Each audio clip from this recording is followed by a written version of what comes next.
moderator. Perkenalkan, nama saya Bram atau BP. Saya merupakan guru inten dari cabang Jalan Bandung, Kota Malang. Nah, halo mungkin untuk adik-adikku yang ada dari Jalan Bandung ya. Boleh reaction dulu, adik-adik dari Inten Jalan Bandung.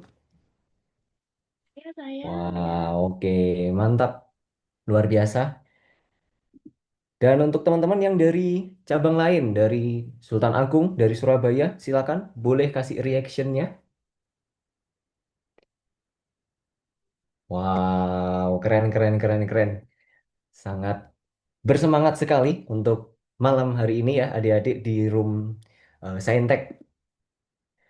Di room Saintek ini sudah sangat ramai. Wah, ini sudah 100 partisipan. Wah, harapannya teman-teman yang sudah bergabung di room Saintek ini dapat menyimak dengan baik ya. Jadi ada tiga narasumber yang akan kita ajak berdiskusi dan untuk kita ambil insight-nya untuk adik-adik yang memang untuk di rumpun Saintek. Nah, kalau di minggu lalu, di hari Minggu yang kemarin, untuk adik-adik yang sudah mengikuti sesi yang pertama, itu bisa kita ketahui bahwa narasumber dari rumpun Saintek itu ada yang berasal dari FKUI, ada, oh mohon maaf, FK UNER, lalu ada juga dari Gizi UNER, lalu dari Farmasi UI, dan juga Teknik Pangan ITS. Nah, khusus edisi malam hari ini, spesial malam hari ini di Rumpun Saintek, kami akan menghadirkan tiga narasumber yang spesial kami hadirkan merupakan mahasiswa alumnus dari Institut Teknologi Bandung. Wah, yang pingin menjadi ITB Boys ataupun ITB Girls nih. Wah, ini pasti semuanya udah masuk ke room ini ya. Tentu dari yang ingin ke FTTM ITB atau mungkin ke FTMD atau stay dan sebagainya. Nah, ini yang ngejar ITB, wah ini memang harus banget untuk mantengin ya diskusi yang akan kita lakukan malam hari ini. Nah, oleh sebab itu adik-adik karena narasumber ini susah loh ya untuk mendatangkan mereka, membuat janjinya ini harus dari jauh-jauh hari karena mereka ini kerjanya udah luar biasa ya. Kalau yang FTTM pasti sudah berada di luar Pulau Jawa dan sebagainya. Nah, oleh sebab itu, supaya nanti apa yang disampaikan oleh kakak-kakak dari ITB ini bisa teman-teman terapkan nanti ya, atau menjadi insight untuk teman-teman, silakan disiapkan alat tulisnya dan kertas untuk catatan. Dan nanti seperti yang sebelumnya, di pertemuan sebelumnya, nanti silakan resume yang sudah adik-adik buat bisa diupload dan diupload di Instagram Story dan silakan tag Instagram Prosus Inten Jatim. Karena nanti untuk teman-teman yang beruntung, base resume begitu, nanti akan mendapatkan reward dari kami. Oke, sudah menyiapkan alat tulisnya ya? Saya tunggu nih ya. Sambil saya ingin menyapa terlebih dahulu narasumber kita malam hari ini. Apakah sudah bergabung dengan kami, Kak Revino? hadir, hadir. Selamat malam, Kak Revino. Selamat malam, Pak Bram. Sehat ya, Kak ya? Alhamdulillahirrahmanirrahim. Alhamdulillah. Dan untuk narasumber kita yang kedua, apakah sudah bersama dengan kami di sini, Kak Trista?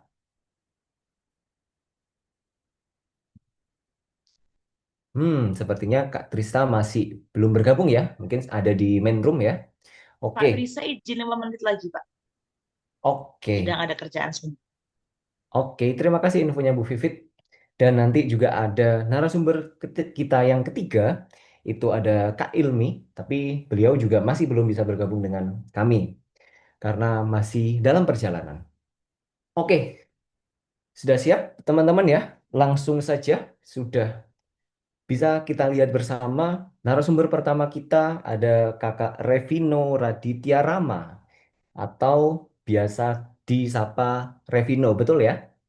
Boleh, bisa, boleh. Oke, thank you. Nah, jadi Kak Revino ini seperti yang terlihat di username Zoom-nya merupakan alumnus dari FTTM ITB, Fakultas Teknik Perminyakan dan Pertambangan. Wah, siapa nih yang ingin masuk ke FTTM ITB? Silakan reaction-nya. FTTM.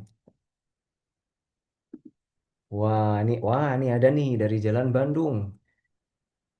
Wah, oke, keren, keren. Nah, biasanya nih guyonan dari cabang kami ya, kalau ada yang keterima di ITB ini untuk Kak Revino atau teman-teman yang lain, ini biasanya guyonan kami adalah from Jalan Bandung ke Institut Teknologi Bandung. Wah, jadi Bandung terus nih ya, seumur hidup menjadi warga Bandung. Oke, tanpa berlama-lama lagi, silakan Kak Revino, take your time, silakan bagi informasi insight yang luar biasa untuk adik-adik untuk sesi malam hari ini. Silakan dan kita berikan tepuk tangan atau reaction untuk Kak Revino. Oke, suara saya terdengar ya, Pak, Bu, semuanya. Jelas. Oke, saya izin share screen ya. Bismillahirrahmanirrahim. Pertama-tama terima kasih kesempatannya sudah diundang ke sini. Aduh. Nah, oke. Terima kasih sudah diundang sama Proses Inten Jatim untuk mengisi ini. Walaupun ya sebenarnya saya juga baru lulus ya belum 1 tahun. Jadi mungkin ya bisa sharing-sharing sedikit aja lah tentang apa yang selama ini sudah terjadi mulai sebelum kuliah sampai setelah masuk kuliah. Gitu. Kalau gitu saya mulai presentasinya. Jadi sebenarnya santai aja kan ya ini maksudnya nggak serius-serius banget. PPT juga agak aneh, mohon maaf. Cuman ya semoga bisa dimengerti lah sama teman-teman semua gitu. Oke. Jadi sebenarnya lebih ke mau cerita aja kan utamanya kalian pasti lagi kayak bingung-bingung mau ngapain ya, mau pilih jurusan apa ya, mungkin ada yang udah punya mimpi, ada yang belum, ada yang belum tahu mau jadi apa, tapi ada yang udah kayak aku mau jadi ini nih, mau jadi dokter, mau jadi apa gitu. Nah ini pengen cerita sederhananya aja yang sekiranya mudah dimengerti oleh teman-teman dan eh, bisa membantu mencerahkan lah gitu. Jadi life after graduate sebenarnya kan ya sedikit apa ya, sedikit pembukaan dulu. Kalau ITB terkenal sama ya itulah sudah terbiasa terjadi tante dan lain sebagainya. Nah, itu tuh gimana sih realitinya? Apakah se-fun and games itu, apakah seindah itu di dalamnya dan setelahnya gitu kan?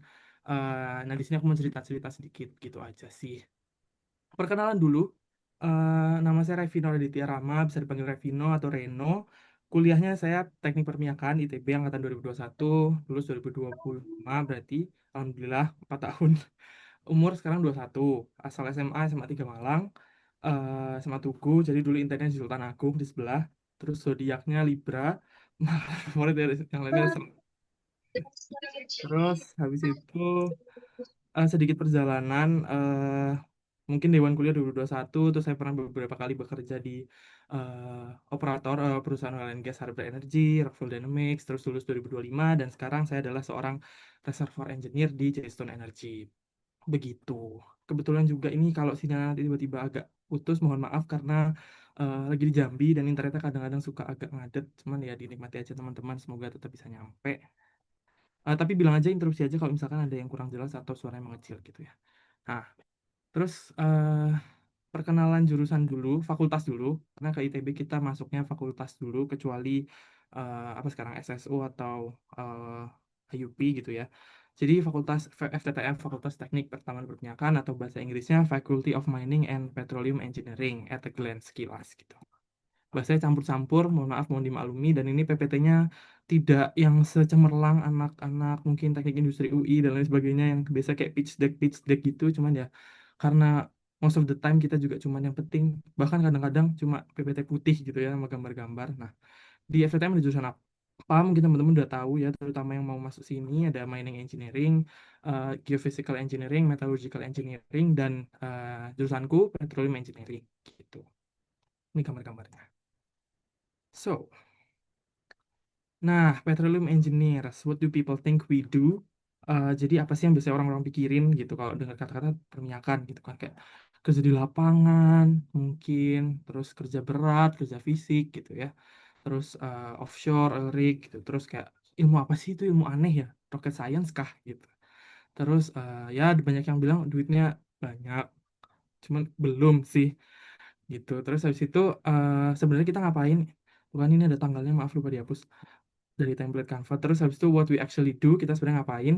Kita mainly itu sangat berkutat dengan Excel, data-data, terus kerja di komputer juga. Maksudnya nggak yang mostly kayak gini gitu, nggak mostly di lapangan dan eh, Kalau kita ke lapangan, most of the time kita untuk memantau, memastikan apakah engineering design yang sudah kita buat itu terlaksana dengan baik gitu. Jadi lebih ke apa ya? Mungkin supervise kali ya gitu. Jadi nggak terlalu yang hands on. Ada juga beberapa yang hands on.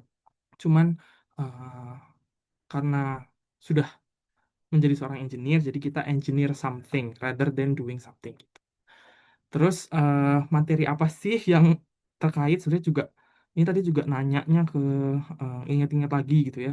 Kimia waktu kul waktu SMA itu PVNRT, terus karena kita mainly dealing sama apa namanya phase envelope, bahasa Indonesianya diagram fasa. Nah, terus fisika tekanan hidrostatis kita sangat-sangat terkait dengan tekanan karena berada di bawah perut bumi, yang semakin ke bawah itu tekanannya semakin tinggi gitu ya. Terus matematika persamaan diferensial, walaupun sebenarnya ini cuman sebagai dasar dari software yang kita gunakan gitu. Terus apakah sebenarnya teknik perminyakan itu? Nah, jadi eh, kita baca PPT dulu. Dealing with the intangibles. Intangibles adalah hal-hal yang tidak bisa kita sentuh. Jadi kayak bisakah kita sebagai seorang teknik perminyakan menyentuh, melihat minyak yang kita ambil gitu? Bisa, cuman mungkin setelah melalui beberapa tahap proses gitu. Terus ya, we can really see what we are working on. Kita sangat dekat pekerjaannya dengan data dan uncertainties karena kita tidak pernah 100% certain about something gitu. Terus menghubungkan fakta-fakta yang udah ada, walaupun kita menghubungkan fakta, tapi hasil akhirnya tetap probabilities dan juga estimasi gitu. Kemudian membuat program planning dan evaluasi, sebenarnya agak-agak dukun gitu. Kita kerja itu agak-agak meraba-raba, merawang gitu. Nah, sekarang aku jelasin secara bahasa lebih simpelnya gitu ya. Eh, Bayangin kalian punya sponge cake yang berlayer-layer, mungkin bayangin aja rainbow cake gitu kan. Dia kan apa sponge itu kan berongga. Nah, sponge cake itu kita celupkan ke dalam air, fluida atau minyak gitu kan. Jadinya dia jenuh dengan terisi dengan fluida-fluida tersebut. Nah, teknik perminyakan itu kita dibagi menjadi tiga. Yang pertama reservoir, drilling, dan juga production. Reservoir itu ngapain? Kita mulai dari yang paling dalam, yang paling dukun dari yang lainnya, yaitu reservoir. Nah, jadi kita tugasnya adalah melakukan estimasi terhadap seberapa besar fluida yang ada di dalam kue itu. Jadi, rongga-rongga ini tuh volumenya berapa sih kalau dikuantifikasi menjadi suatu volume fluida gitu. Nah, dari situ kita ngitung nih dari data-data yang ada kayak saturasi, porositas. Porositas tuh seberapa bolong batuannya, permeabilitas, seberapa mudah fluida untuk mengalir di dalamnya. Gitu. Nah, dari situ kita bisa lapor nih, kita punya cadangan sekian. Itu berkaitan ke pemerintah, terus berkaitan juga ke masa depan perusahaan tersebut gitu. Jadi bisa dibilang kita tuh core dari suatu oil and gas company gitu. Karena tanpa kita maka mereka nggak akan punya estimasi terhadap berapa sih kekayaan yang mereka punya gitu. Nah, udah masih kembali ke bayangan kue itu tadi. Setelah kita udah tahu lokasi titiknya di mana, di kedalaman berapa, kita geser ke drilling engineer, drilling pengeboran. Nah, pengeboran itu jadi dari kue itu kita masukin sedotan, kita bolongin dengan sedotan. Nah, sedotan ini dalam real life-nya itu adalah suatu pipa gitu. Nah, pipa ini untuk apa sih? Itu untuk gimana caranya dari permukaan kita bisa sampai ke dalam eh, rongga-rongga yang punya mengandung fluida tersebut. Nah, itu karena kita, ya maksudnya kalau kalian bayangin kan tanah bumi gitu ya, ya. Tanah is just a tanah gitu. Kita tetap harus kayak ibaratkan sumur bor air pun harus kita bor. Nah, ini sama halnya seperti itu gitu. Cuman lebih kompleks dengan ada engineering yang harus dilakukan untuk menghitung eh, tekanan yang ada di dalam sana gitu. Intinya kita berhubungan sama tekanan-tekanan itu. Nah, yang terakhir, production engineer itu kita setelah sama drilling engineer di establish pipanya, di set. Production engineer ini tugasnya apa?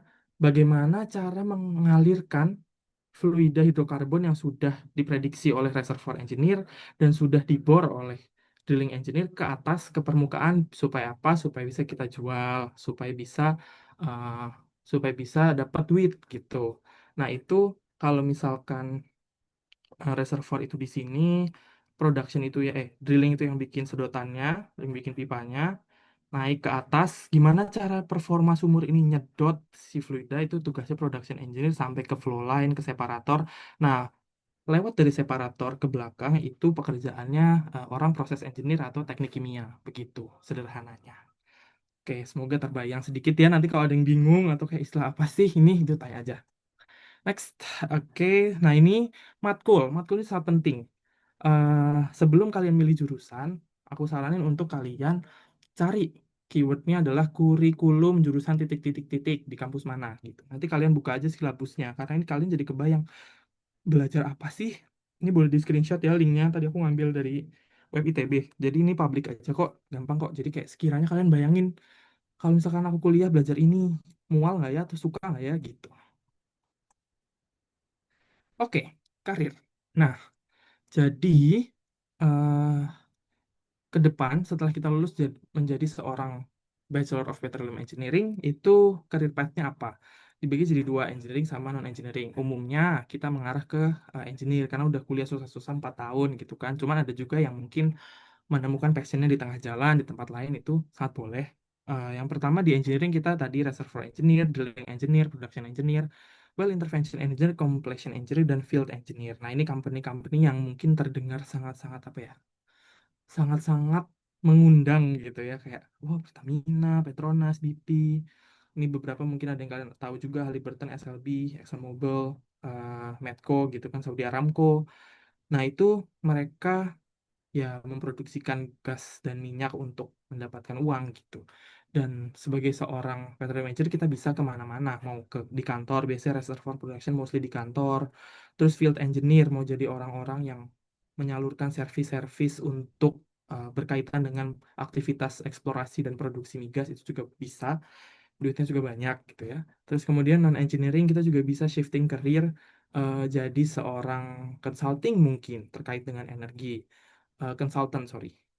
Terus petroleum economist. Nah, minyak-minyakan ini juga perlu dihitung keekonomiannya berkaitan juga dengan aturan negara karena kita sangat-sangat dibentengi dan diatur oleh negara. Bahkan ada badannya sendiri yaitu SKK Migas. Jadi kita harus memastikan company kita untung, pemerintah juga untung gitu. Terus eh, AI or machine learning ini juga kita diajarin ngoding walaupun jujur nggak terlalu bisa dan nggak terlalu passion. Sempat ngulang sekali. Terus habis itu bisa jadi entrepreneur, renewable energy, dan lain sebagainya gitu. Ini contoh-contoh company juga yang di non engineering.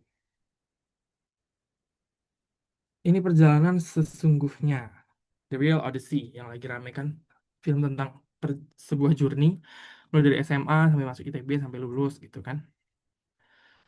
Oke, jadi sebelum university life. Nah, sebelum university apa SMA? SMA kita ngapain? Kita belajar gitu kan. eh jadi dulu awal-awal tuh kan kayak mendengar Inten, oh Inten sepertinya bakal membantu nih, karena jujur aku orang yang tipikal belajar tuh harus dipush, belajar tuh nggak bisa inisiatif, maaf. Jadi harus ada yang mendorong gitu. Nah, eh, apakah I have already known what I want to be back then? Tidak. Dulu dari SMP pengennya masuk ITS karena menurutku orang-orang ITB itu aneh. Terus habis itu beranjak ke SMA kayak deket banget, males ITS gitu kan. Terus kita menjauh sedikit UGM. Nih makanya WOD atau apa yang namanya, Wall of Dreams ku tulis saya teknik kimia UGM gitu. Dulu waktu di Inten sih, so far it was a really memorable experience ya, walaupun online tapi kita juga sempat ketemu offline sedikit-sedikit. Dulu wali kelasnya Bu Ceti, kalau ada mungkin ya di sini, halo Bu. Sam- kita bisa ketemu lagi di sini, so happy. Terus habis itu eh, seiring berjalannya waktu tiba-tiba kesambet mau masuk ITB gitu.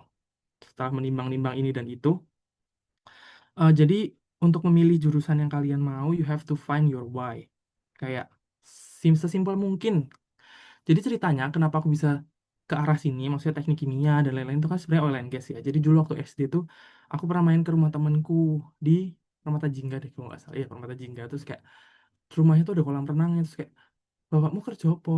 Terus kayak oh, kerja di oil and gas gitu. Terus aku kayak wow gitu. Gimana caranya kita bisa kerja ke sana ya gitu. Akhirnya impian itu terbawalah sampai SMA, dan kebetulan memang suka hal-hal yang berbau engineering, mungkin fisika gitu kali ya. Terus research everything, mulai dari mata kuliah, kehidupan di kampus, jurusannya, organisasinya, prospek karirnya, dosen-dosennya, itu kalian harus riset 100%. Mungkin tanya-tanya ke orang lain, have some role model juga boleh, kalian bisa tanya-tanya ke orang itu, gitu. Jadi jangan sampai salah jurusan, gitu. Terus jangan pernah takut untuk bermimpi, setinggi apapun, insya Allah kalau diusahakan bisa lah. Might sound cliche, but that's what it is, gitu. Terus persiapan, nah ini terlihat materi-materi intent dulu waktu masih online tuh sebenarnya kayak agak aneh ya, maksudnya susah gitu.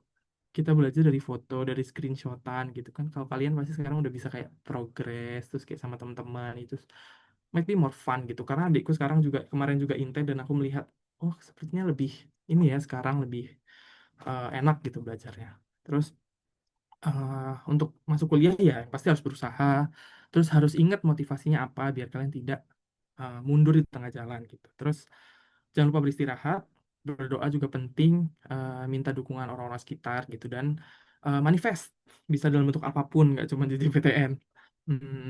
Ya, masang logo atau apa di kamar gitu. Terus habis itu dari usaha-usaha itu alhamdulillah diterimanya SNMPTN. Mungkin tidak sekeren teman-teman yang UTBK atau mandiri karena kayak eh, ya lebih keren mereka menurutku. Eh, jadi setelah diterima ya kalian udah bisa istirahat, udah bisa kembali kayak menuai apa yang kalian tabur. Nah, itu. Ha, benar. Tuh survei kosan, foto depan kampus dan bikin JJPTN yang kalian mau. Gitu. Next. Gimana Inten membantu selama ini? Walaupun aku SNMPTN, tapi menurutku aku sangat terbantu dengan adanya Inten karena itu membangun habit-habit kecil yang tidak dirasa itu sangat shape how I react to everything right now gitu, kayak mulai dari progress. Di progress tuh kayak kita diajarkan untuk selalu bergerak maju sekecil apapun langkahnya, yang penting tetap maju biar apa, biar ya daripada diam di tempat, sekecil apapun mendingan maju gitu kan. Terus habis itu kita harus kaji ulang juga. Nah, kaji ulang ini apa ya, bikin kayak nggak cuma masalah kerja atau masalah kuliah, tapi tentang diri sendiri gitu, mengevaluasi diri, muhasabah, masya Allah, muhasabah diri, dan menyadari bahwa kita tuh udah bisa berusaha ini loh gitu, masa mau menyerah aja. Maaf. Eh, and then the next one, rasionalisasi. Nah ini kayak mungkin KPJ dan lain-lain itu mengajarkan bahwa kita juga perlu untuk melihat ke sekitar dan kayak eh, apa ya, meraba-raba kira-kira peluang kita tuh gimana. Nah, itu sangat membantu dalam aku mengakses segala peluang yang ada di depan gitu. Dan ini semua applies not into my university life, even until right now in my professional life, itu sangat-sangat membantu. Slide berapa ya? Nah, university life. Jadi keterima kuliah itu bukan merupakan apa ya, garis finish dari semuanya gitu. Bahkan itu merupakan suatu, ngomong apa sih? Merupakan suatu titik awal dari berikut-berikutnya gitu. Nah, jadi setelah aku diterima kuliah, mungkin karena aku tidak tidak se apa ya, agak meleng sedikit gitu ya. Jadi waktu TPB itu IP ku sempat 2 dan tidak apa-apa, tidak apa-apa. Alhamdulillah lulus di atas 3 karena itu semua bisa diusahakan dan uh, your failure shaped who you are in the future gitu kan. Jadi kita ambil hikmahnya aja. Terus waktu kuliah ya main sama teman-teman, eh, di kegiatan ini itu organisasi. Yang penting intinya self actualization. Kalian harus bisa mengaktualisasikan diri kalian selama kuliah. Biar lulus kuliah nih kalian udah lumayan, ya walaupun nggak sepenuhnya, tapi bisa kayak, oh oke aku orangnya gini, oh aku mau ini, oh aku lebih nyaman kalau aku gini. Nah uh, itu penting tuh, mulai sekarang SMA udah bisa sih, dan masa kuliah gitu. Alhamdulillah lulus tepat waktu 4 tahun dengan hasil yang cukup ya lumayan lah. Bisa gitu kalau melamar-melamar kerja, alhamdulillah. Uh, dan itu juga kenapa bisa rebound ini karena ya culture belajar yang dibentuk gitu. Sebenarnya culture belajar yang dibentuk nggak yang rajin-rajin banget sih, nggak keren-keren banget, cuman bagaimana cara kita mudah menangkap dalam mungkin waktu yang lebih singkat gitu. Next, post university life. Nah ini sekarang setelah aku lulus, aku bekerja sebagai seorang reservoir engineer gitu. Eh, Kayak walaupun sudah setahun bekerja juga masih masih panjang gitu kan ke depan. Jadi there will never be a finish line gitu. Kalau dalam eh, mengerjakan segala sesuatu menurutku. Jadi masih tetap mikir-mikir mau ngapain lagi nih selanjutnya. Apakah kita eh, mau S2 kah? Atau kita mengejar pertumbuhan karir kah? Mau ternak lele kah? Mau jadi presiden kah? I guess we never know what the world holds for us gitu kan. Jadi just keep giving your utmost effort gitu. Yang penting kalian tetap berusaha semaksimal mungkin di segala hal. Karena dengan usaha itu, apapun yang disimpan oleh Tuhan di masa depan, insya Allah itu akan menjadi suatu hal yang bagus kalau misalkan kita berusaha dengan sangat baik. Gitu guys. Jadi sampai sekarang pun aku juga masih tetap belajar nih coret-coretan, terus kayak walaupun pekerjaan memusingkan, tapi insya Allah bisa-bisain gitu. Gitu sih guys. Closing, nggak ada quotes-quotes yang keren. Lihat aja dua orang ini, kalau mungkin ada yang let the picture speaks for itself, intinya bagaimana mau sukses kalau terlalu banyak tapi gitu teman-teman. Jadi just keep going. Thank you for listening. Semoga ini bisa membantu. Kalau ada yang punya pertanyaan mungkin nanti belum tertampung di sini, just hit on my DMs. I'm very open to uh, ya just to chit chat or something gitu ya guys. Terima kasih sudah mendengarkan. Saya kembalikan kepada moderator. Wah, keren banget nih Kak Reno atas paparannya tadi ya. Wah, mulai merinding nih ya. Wih, bagaimana FTTM ini ternyata karirnya seperti jadi Kak Reno sekarang ya. Alhamdulillah Kak Reno sekarang menjadi reservoir engineer. Nah, jadi Kak Reno ini yang kalau disampaikan tadi bagian dukunnya begitu berarti ya. Betul, betul. Bagian dukunnya tipis-tipis karena mencari sesuatu yang tidak Gak pasti. pasti. Yo, Asik. keren Pak. Betul. Oke, terima kasih banyak untuk Kak Reno dan untuk adik-adik. Kita berikan applause ya, silakan reactionnya kasih ke Kak Reno. Nah, dan bagi adik-adik yang memiliki pertanyaan, silakan bisa disimpan dulu atau Oke. boleh nanti di chat di dalam chat box. Tapi nanti untuk sesi pertanyaan tersebut dijawab di akhir ya. Jadi nggak apa-apa kalau mau ditanyakan sekarang. Oke, langsung saja kita lanjut lagi ke pemateri berikutnya. Nah, kalau tadi Kak Reno itu bilang bahwa eh, dia ini banyak berhubungan dengan sesuatu yang tidak pasti ya. Uncertainty, itu ya, saya bukan guru bahasa Inggris ya. Maaf belepotan. Nah, tapi di narasumber kedua kita malam hari ini berbeda. Nah, kakak ini justru harus mengandalkan data untuk pekerjaannya. Nah, mari kita sambut narasumber kedua kita ada Kak Trista. Selamat malam Kak Trista. Malam, halo Mas Bram. Halo Kak, wah luar biasa sekali nih. Ini yang cowok-cowok kayaknya langsung melek nih ya. Nah, yang Bridgingnya Mas cowok Bram keren banget.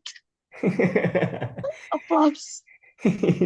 ini yang cowok-cowok langsung melek nih ya karena waduh minggu malam nih ya. Tadi mungkin yang cewek-cewek ngelihat Kak Vino ya, Kak Revino sekarang lihat Kak Trista. Nah, kalau Kak Trista ini sama ya merupakan alumnus dari Institut Teknologi Bandung. Berasal dari Fakultas STI. Nah, kalau dulu masih belum terpecah dua seperti sekarang ya adik-adik ya. Nah, kalau dulu ini masih jadi satu, jadi STI. Cuma nanti biar Kak Trista yang menyampaikan jurusannya apa, karena saya lihat dari PowerPoint-nya itu ada tebak-tebakannya ya. Oke, udah siap ya teman-teman ya? Masih lanjut lagi, pasang lagi kopinya kalau masih butuh kopi ya, dan siapkan lagi catatannya. Dan silakan kita berikan tepuk tangan untuk Kak Trista. Oke, halo teman-teman semua. Tadi udah dikenalin dikit ya sama sama Mas Bram. Well ya, halo semuanya. Nama aku Trista. Tapi sebelum aku masuk nih, tadi sebenarnya sama Mas Bram udah dikasih clue. Sebenarnya aku fakultasnya apa? Ya udah stay. Sebenarnya ini jadinya gampang banget ya pertanyaannya. Tapi aku pengen tahu dong, menurut kalian jurusan aku tuh apa sih gitu? Boleh di kolom chat dong. Ya kepencet. Tapi ya udah, coba. Ada yang bisa jawab nggak? Kira-kira jurusan aku apa sih di antara 4 opsi ini? Kira-kira paling mungkin cuma satu sih. Ada yang bisa jawab nggak?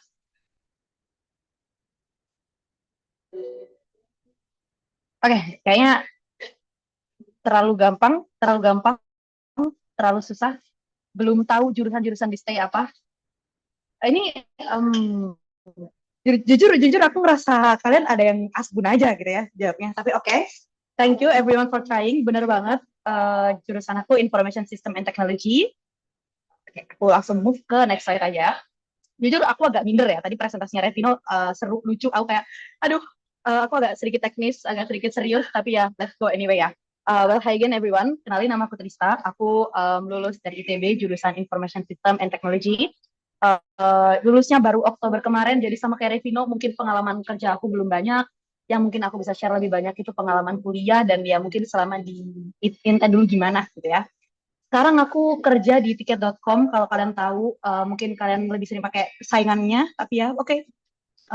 As product manager, sebelumnya itu aku di tiket juga intern sebagai business intelligence, dan sebelumnya juga aku pernah intern 2 kali sebagai data and product di Klinik Pintar sama Sweet Media. Selama kuliah juga beberapa kesibukan aku itu mencakup kayak lomba. Aku alhamdulillah pernah menang 3 kali lomba hackathon, juara 1 kali data analytics competition juara 1, sama 1 kali business case competition juara 2. Dan sebelum itu semua, tentu aku sama dengan kalian, aku adalah Buten sejati dari kelas 10. Oke, tentang gimana sih aku memilih stay, kenapa aku milih masuk STI. Jujur, aku dari kelas 10 itu pindah-pindah banget yang aku pengen. Kelas 10 tuh aku sebenarnya pengennya FTMD guys. Jadi aku dulu really inspired by Pak Habibie. Aku pengen banget tahu gimana sih bikin pesawat gitu ya. Jadi aku pengen masuk FTMD. Waktu itu aimingnya ke Dirgantara gitu.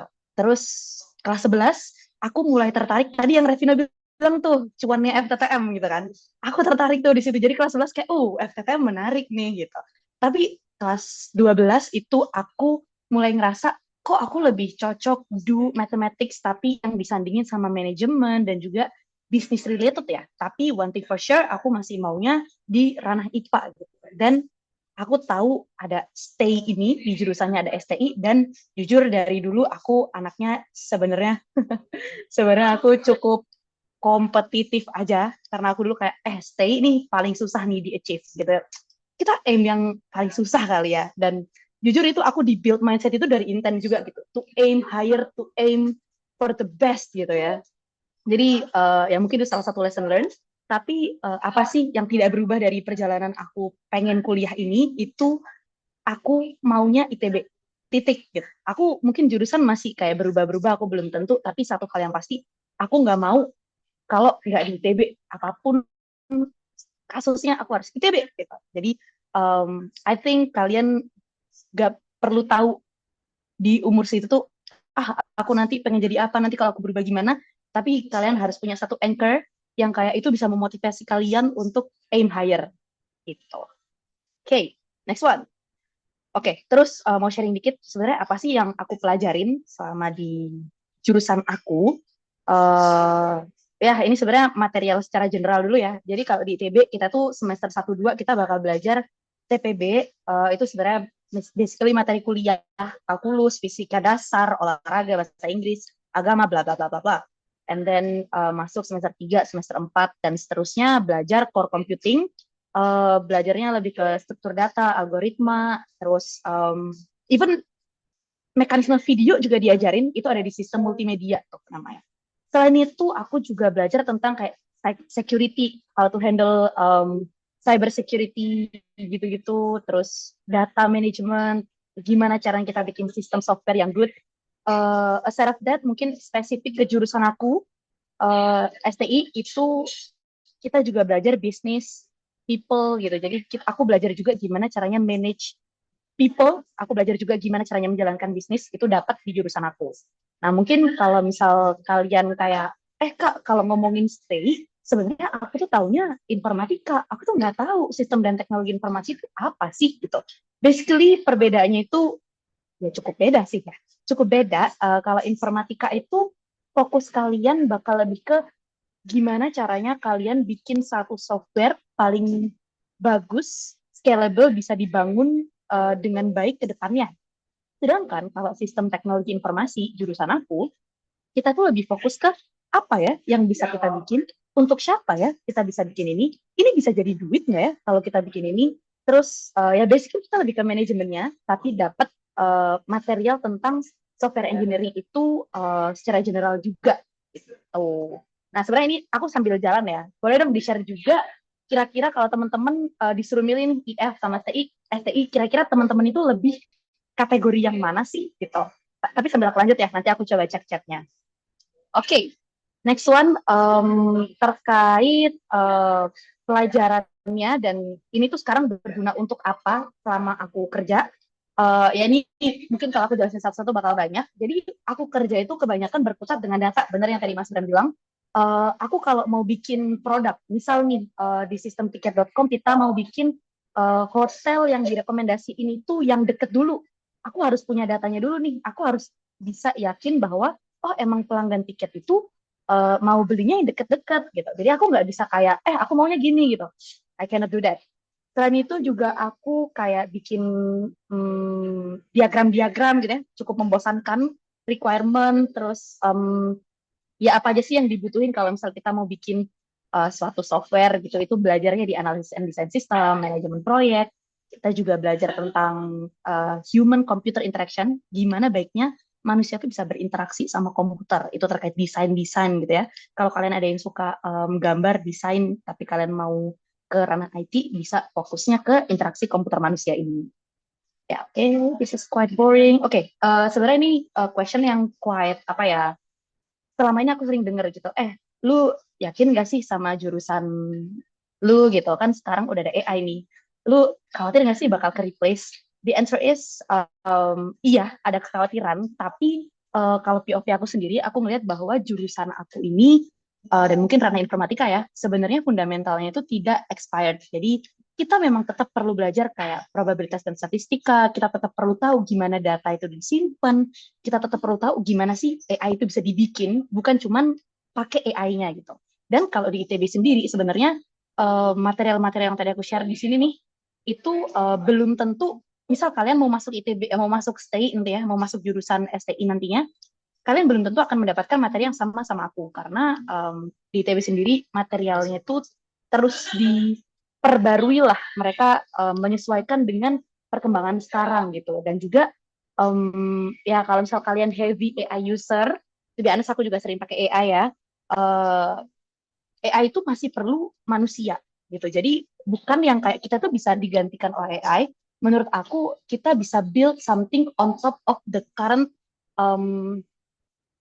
perkembangan AI gitu ya. Kita bisa memutuskan AI ini sebenarnya nanti bisa dipakai apa sih, bisa diapain lagi, itu kita brainnya, jurusan IF dan STI ini kita yang develop itu gitu. Terus ya kalau ngomongin career path bisa jadi apa aja. Kalau jurusan STI, I'll say my current role sekarang aku jadi product manager. Sebenarnya ya aku basically nyuruh-nyuruh sih kerjanya. Kayak aku bilang ke desainer, bikinin gua desain ini dong. Aku bilang ke tim software engineer, bikinin gua sistem ini dong. Aku bilang ke AI aku, kasih aku insight tentang ini dong. Lalalala. Selain itu, my past internship experience bisa jadi data analyst, business intelligence. Kalau kalian suka logic-logic kode AI-nya gitu, bisa jadi data scientist atau machine learning engineer. Kalian bisa jadi software engineer, business analyst, consultant juga bisa. Beberapa teman aku sekarang ada yang di BCG, ada yang di McKinsey, ada juga yang I think lebih dari 10 ada di PwC. Terus ada juga yang mereka di banking company, cuman mereka di cyber security-nya. Jadi mereka yang menjamin transaksi di banking itu benar dan aman gitu ya. Terus banyak juga alumni-alumni IF dan STITB yang mereka udah jadi founder gitu. Jadi ya kita kerja di company alumni gitu kebanyakan. Nggak kebanyakan sih, ya lumayan banyak lah ya. Gitu. Terus, how's my campus life? Gimana sih kehidupan aku selama di kampus? As I said before, first year TPB, abis gitu di semester 2 di split ya, sesuai kayak nilai dan juga minat kalian. Thankfully aku mendapatkan jurusan yang sesuai dengan keinginan aku. Kalau nanti kalian misal mau masuk stay, itu udah ke split, udah stay K, stay R, jadi udah lebih aman. Kalian nggak mungkin sukanya ngoding terus nanti dimasukin ke elektro, nggak mungkin. Tapi zaman aku masih mungkin, jadi cukup kayak dak-dikduk gitu tiap hari waktu penentuan jurusan. Terus semester 3 sampai 6, I think, atau 5, aku aktifnya kompetisi sama organisasi. Ya terus aku lupa lagi, aduh. Terus sekitar semester 6 ke semester 7 itu KP, dan semester 7 8 aku fokusnya TA sambil magang, karena menurut aku kayak ya bisalah, karena SKS aku udah habis, jadi aku TA sambil magang gitu. Gitu sih. eh Ya basically ini terkait lomba-lomba aku, kayak apa sih yang bisa aku pelajarin dari ngikutin lomba-lomba ini. Basically, kalau kalian bisa aktif lomba-lomba itu, I think nantinya buat kalian do interviews, itu kalian lebih banyak material yang bisa kalian share, kalian dapat pengalaman lebih dulu, dibanding kayak kalian harus ngejar intern without any like experiences gitu. Selain lomba-lomba, ya aku untuk socializing kali ya, untuk tahu terkait hal-hal sosial, aku itu dulu duta kampus. Yang mana ini cukup build aku secara personal branding, secara aku pede ngomong di depan banyak orang, aku bisa nge-MC, and etc. Ini juga help me a lot di kerjaan aku sekarang, karena kayak ya I talk with a lot of people, aku harus bisa yakinin C-level. Aku sering banget kayak negotiate sama CPO di tiket, kayak aku mau bikin ini boleh atau enggak segala macam. I think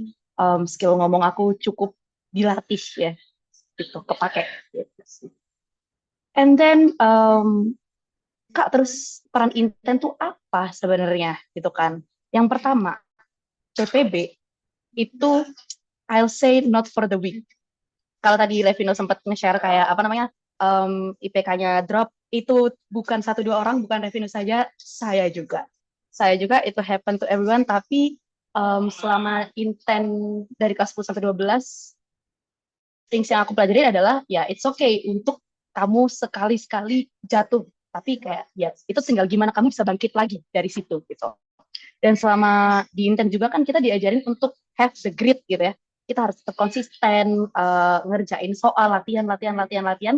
Itu juga yang kepake selama kuliah, karena menurut aku di ITB itu kalian nggak bisa SKS. Kadang aku SKS, jujur, jujur kadang aku SKS. Cuman kayak kalau kalian sering latihan behavior dan kebiasaannya dibawa, itu bisa sangat membantu. Dan juga kayak try out itu ngebantu aku untuk measure sekarang itu sebenarnya kurangnya aku di mana, aku udah jago di mana, jadi mungkin aku bisa slow down the pace untuk material yang mana, ya gitu. Terus bahwa di Inten itu juga dulu, seinget aku, tentor aku dulu Pak Sarju ya, wali kelas aku tuh Pak Sarju. Pak Sarju itu yang nyaranin aku kayak, udah lah Trisna, kamu stay aja, kamu pasti bisa. Terus kayak dikasih tahu kalau stay alumni gini, dijelasin. Menurut aku Inten itu sangat terbuka untuk kayak kita anak kecil yang masih indecisive gitu. Inten sangat membantu di situ juga gitu. Terus apa aja sih yang kayak dulu di Inten kepake di kerjaan aku sekarang, ya kayaknya agak basa-basi lah ya. Kalau dulu kayak aku ngelihatnya tryout score, sekarang aku ngelihat matriks produk aku. Kayak kalau aku bikin produk nih, apakah itu beneran kepake? Apakah itu beneran ngasilin duit buat company gitu? Apakah itu do something in positive, atau justru itu reflecting in negative way? Terus kayak belajar padahal aku lagi banyak pressure gitu ya, itu untuk nge-prioritize kayak aku harus mengutamakan yang mana dulu, apa yang bisa aku handle dulu, aku handle. Dan juga kayak ngulang-ngulang pertanyaan atau questions, itu kepake juga buat aku evaluasi kalau misal sekarang aku bikin sesuatu, kenapa sih ini gagal, apa yang bisa aku benerin, dan lain sebagainya. Gitu. Terus ya, yeah, basically the final message, I think jurusan yang kalian pilih nantinya itu nanti bakal bikin kalian masuk ke dalam ruangan gitu ya. Tapi apa yang kalian bikin, apa yang kalian pelajari, gimana kalian bisa beradaptasi di situ, itu yang akan decide kemana kalian selanjutnya gitu. Aku juga dulu bukan orang yang kayak tahu semuanya, udah menentukan dari aku remaja gitu. Enggak, aku ya kalau kalian lihat dari pengalaman internship aku juga, aku bolak-balik coba-coba gitu ya. I think that's fine. Tapi yang pasti adalah kalian punya grit untuk do things. Yep, I think that's it from me. See you guys again nanti di sesi Q&A. Mungkin kalian bisa tanya-tanya ke aku tentang jurusan aku, kampus live aku, tentang fakultas aku, dan lain sebagainya. Good luck on your journey. Kalian juga bisa find me on LinkedIn atau Instagram, username-nya Reswaratrista.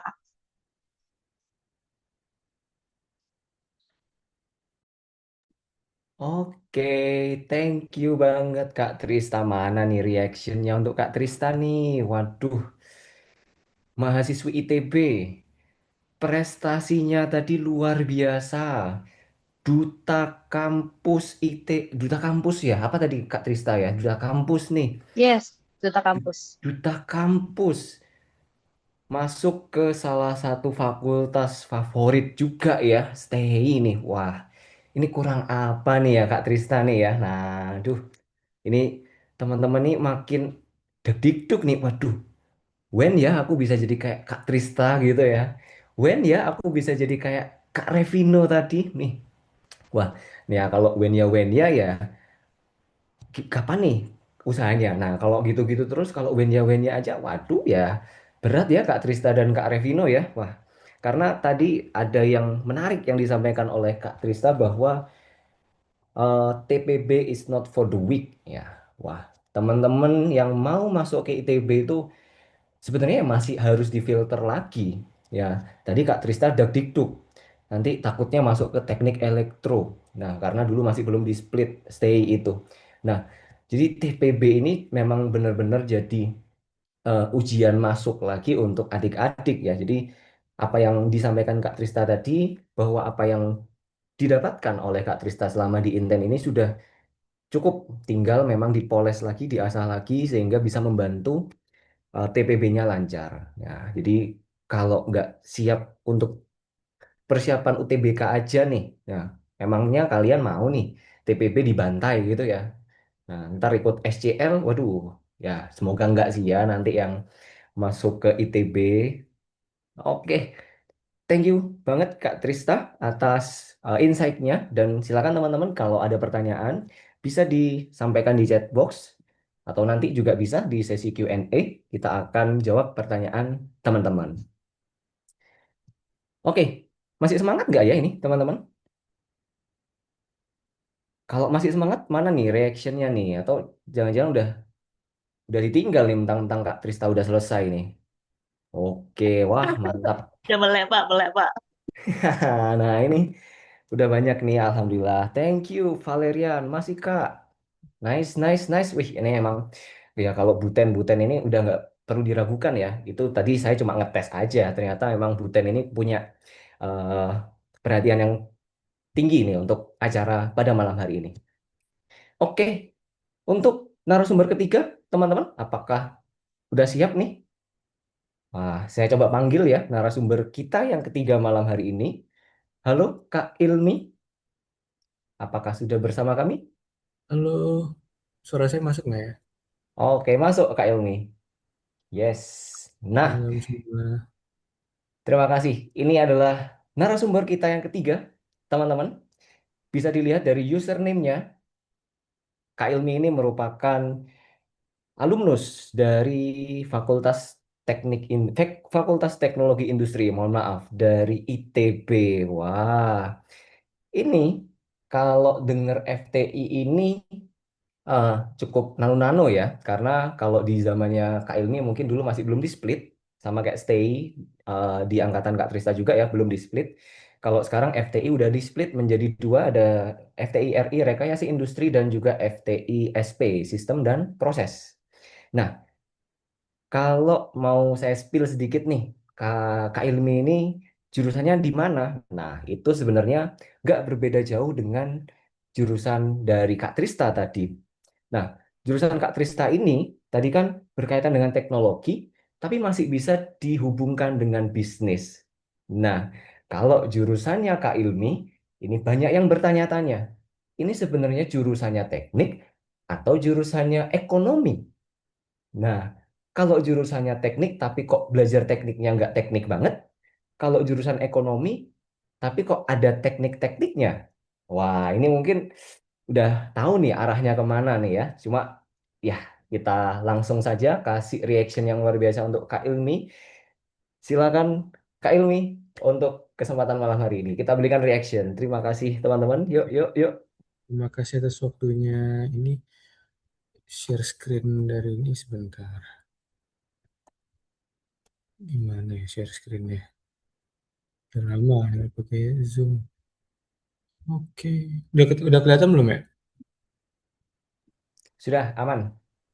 Oke, halo guys, teman-teman semua. Nama aku Ahmad Ilmi Sumitro, biasa dipanggil Ilmi, dan aku masuk ke manajemen rekayasa industri dari angkatan 2020 ya di ITB. Nah, di FTI ini bisa jelaskan kalau dia ada pas aku masuk ini ada 6 jurusan, jadi dia belum dipecah, ada teknik kimia, fistek, teknik industri, teknik pangan, manajemen rekayasa, sama teknik bioenergi kemurgi. Kalau mau dilihat, ruang lingkup FTI itu ada seperti di gambar ini. Jadi karena aku fokusnya di industrial, bakal banyak di informatics, electrical, mechanical. Tapi manajemen rekayasa ini sebagai pecahannya dari teknik industri ingin meluaskan lagi sayapnya sehingga nggak terfokus di industrial aja, tapi nge-manage dari si semua hal teknis dari ruang lingkup yang ada di sini.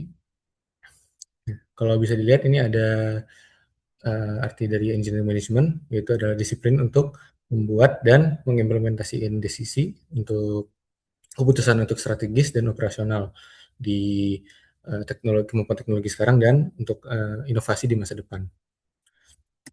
Lalu perbedaan dari si MRI dengan teknik industri.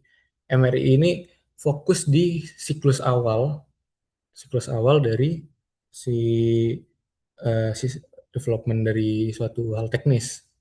Misal, ingin membuat suatu pabrik, ingin membuat ekspansi pabrik, ingin membuat ekspansi bisnis, ingin membuat ekspansi sistem jasa, itu manajemen rekayasa ada di tahap awal dari uh, cycle siklus bisnisnya. Jadi dia diidentifikasi kebutuhan arah, asesmen, lalu perencanaan.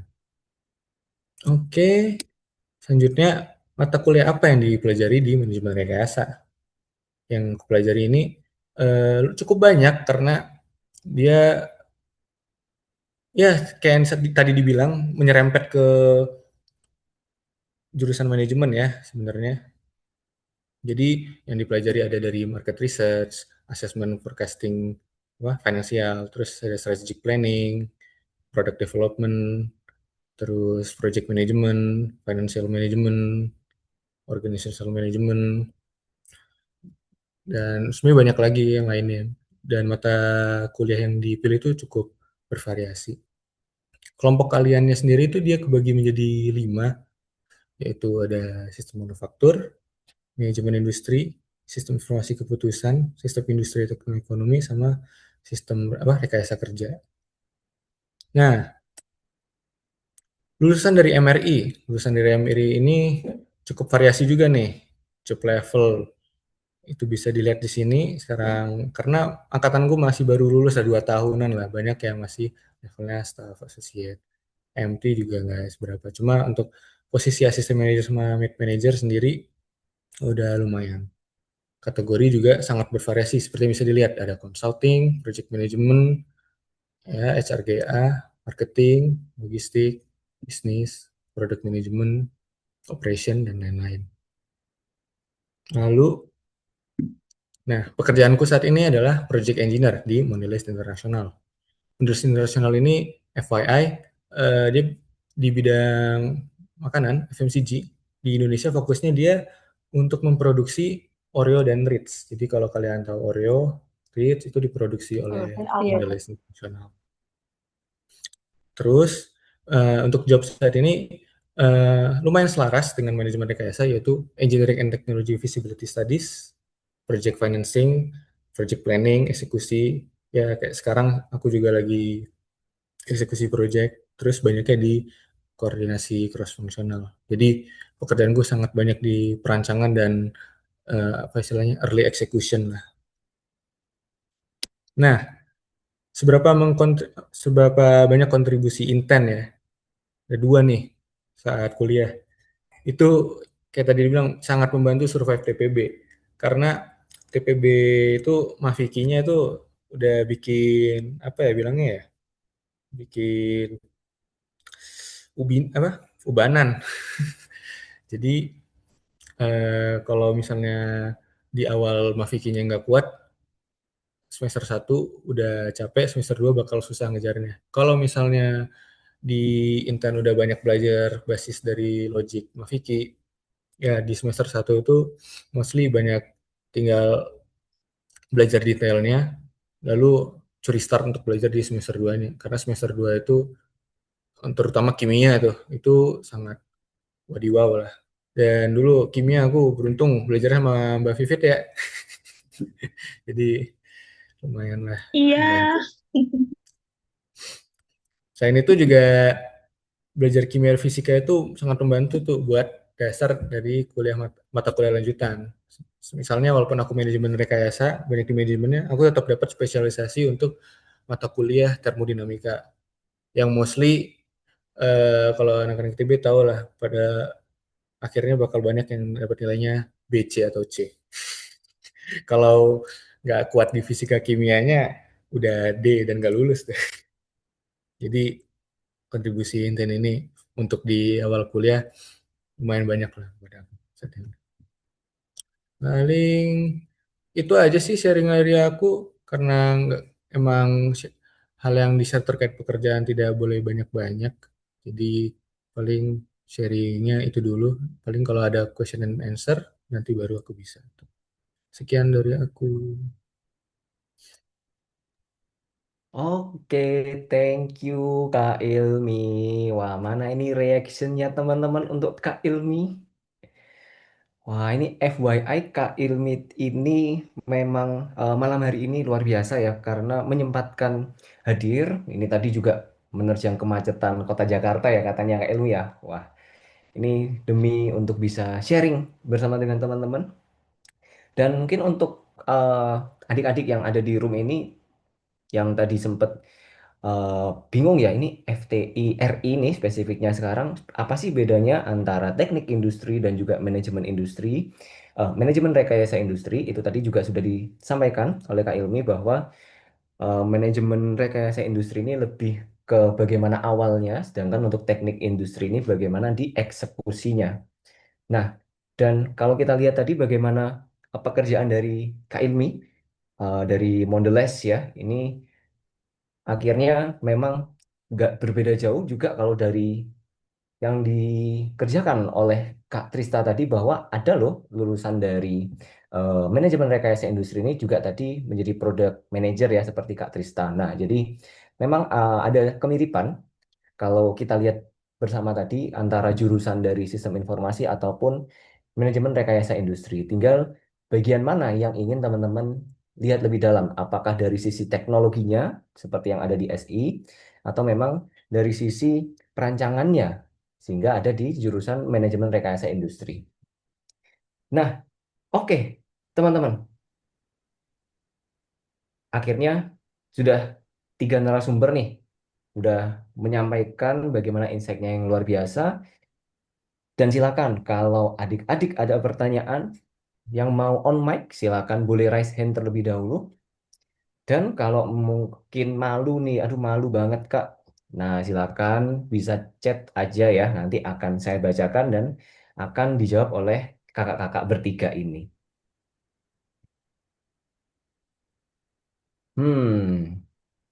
Belum ada nih.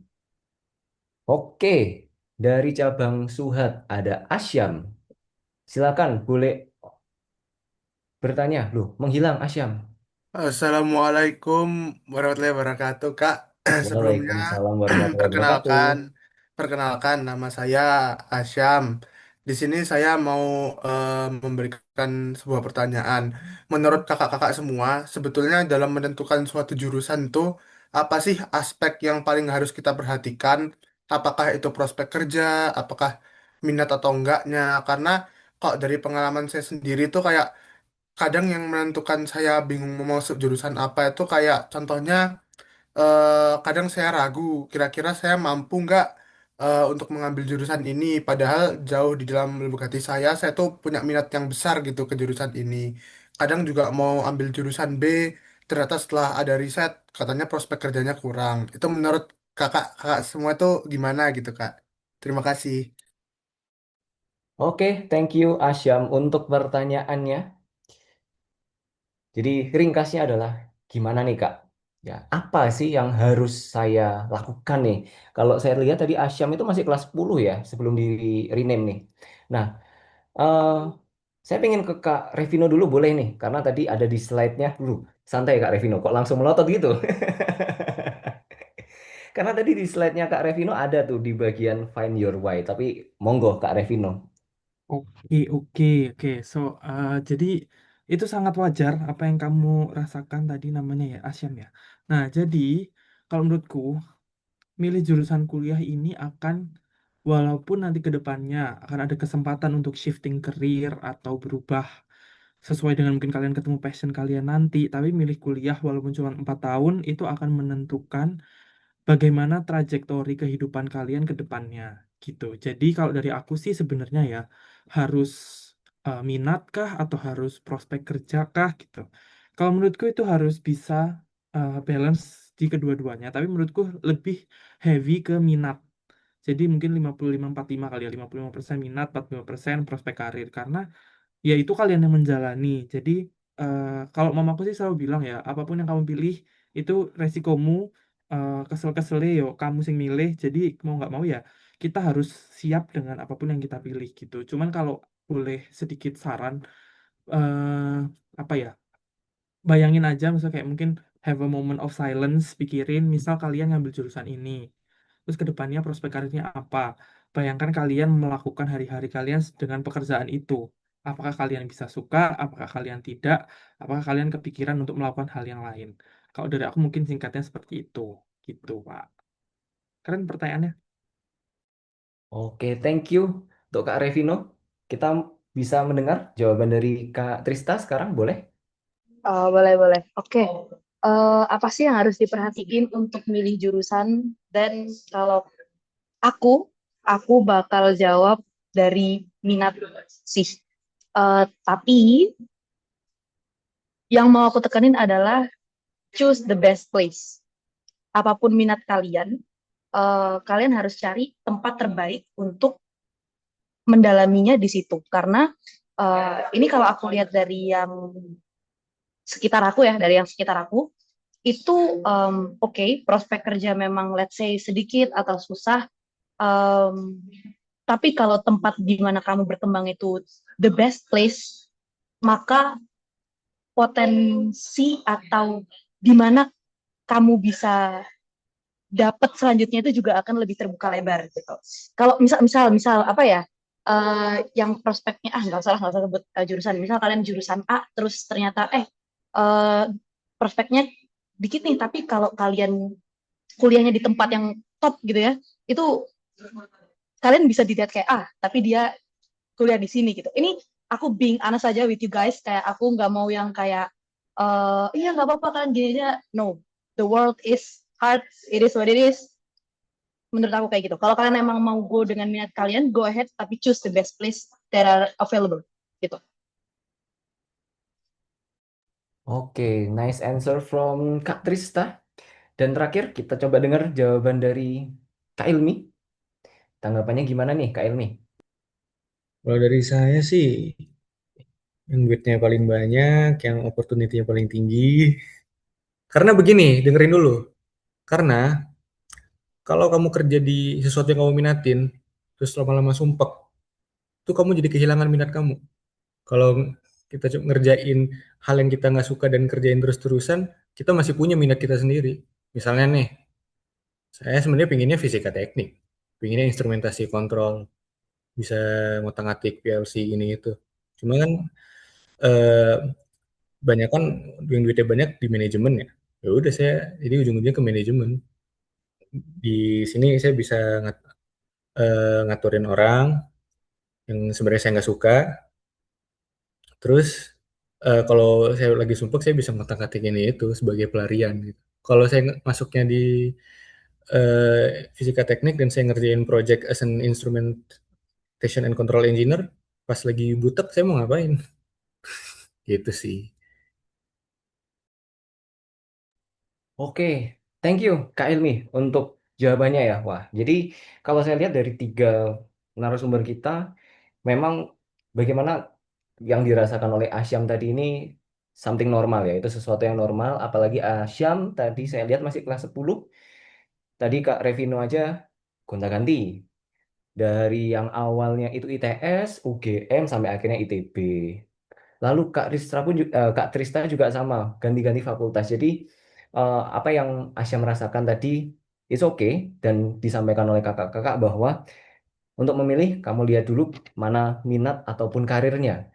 Nah, kalau dari POV-nya Kak Ilmi tadi kan, ya better kamu cari karirnya aja. Kalau minat yang kamu suka itu jadi karir, dan ketika kamu butek, kamu nggak punya pelarian atas kebutuhan itu ya. Nah, itu yang disampaikan Kak Ilmi. Jadi, kembali lagi memang ke Asyam sendiri, masih panjang ya. Apalagi masih kelas 10, tentu Guten di Suat sudah bisa mengarahkan Asyam gambarannya seperti apa yang disampaikan oleh tiga narasumber kita tadi juga semoga bisa menjadi bahan renungan untuk Asyam. Thank you Asyam untuk pertanyaannya. Sudah aman atau ada pertanyaan lagi Asyam? Aman Kak, terima kasih banyak ya. Oke, sama-sama Asyam. Keren banget. Kita coba lihat di chat box nih, ada pertanyaan. Ini dari cabang Gayung Sari Barat atas nama Azra.